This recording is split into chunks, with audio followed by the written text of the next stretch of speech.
database mail module is going on, and in the previous videos we had discussed about the architecture of the database mail, and in this video we will see what are the steps need to configure the database mail.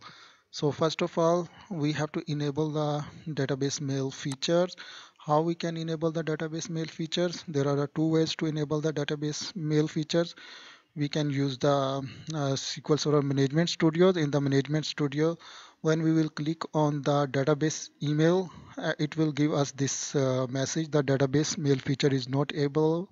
Would you like to enable this feature? And when we will click the yes, it will enable the this mail feature. This option will come only the first time. So next time this will not ask about this one. Or we can, this option is not available in the express edition. So in the express edition we can use the second way using the tsql command. We can execute the command sp_configure show advanced option 1, and we can reconfigure, and then we can use the database mail xps with by using the configure command. So by using this tsql we can enable the database email feature. When the database email feature will be enabled, then we have to create the mail account. What is the account? Database mail account contains the information that SQL server uses to send the email message to an SMTP server. So to send the email we must have to create the mail account, and each account contains the information for one email server. So what is this is the screen where we will create the mail account by using a SQL Server Management Studio. When we will use this Management Studio for database mail wizard, it will ask for the account name. We have to write here the name of the account which we are going to create, user defined account name, and description is the optional. Then we have to write this is the compulsory part where we'll have to give the SMTP information, because SMTP information is required for sending the email message to the recipients.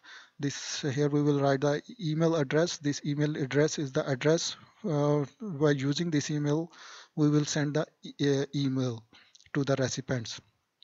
This email address that from where the email will be sent.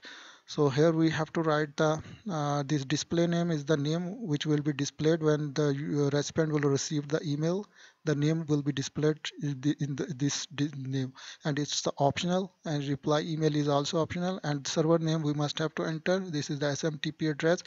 It can be a IP address or it can be the name. This is the different. This depends on the SMTP server, which server we are going to use, which email account we are going to use. We have to write the related SMTP server, and this is the some SMTP servers. If we are using the Hotmail services, we have to write this SMTP servers smtp.live.com, and it's using this port number, and Gmail is using this one.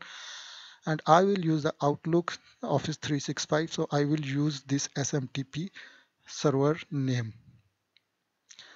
And each SMTP using the port number. We have to write the port number, like Hotmail Office 365 is using 587. I will use this port number, and by default most of the SMTP server using the port 25.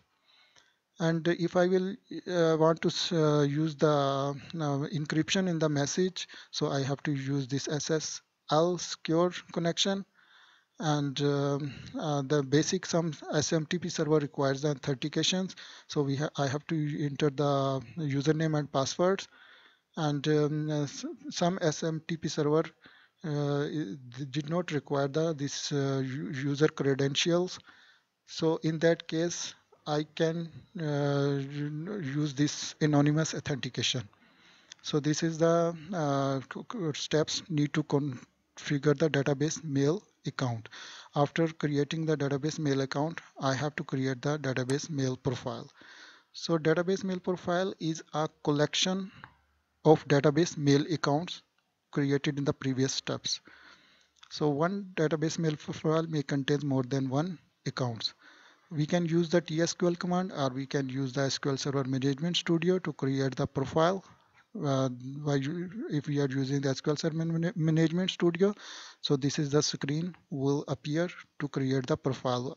We have to write the profile name, and here we have to add the mail account which we created in the previous steps. We can add more than one mail accounts in one profile, and the profile using the public security or private security.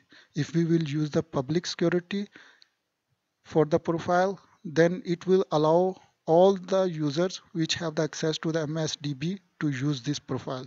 Any user which have the access to the MSDB can use this profile to send the email. And in the private profile, only those users which have the access, which have the permission by a user permission or by role permissions, which will use this profile.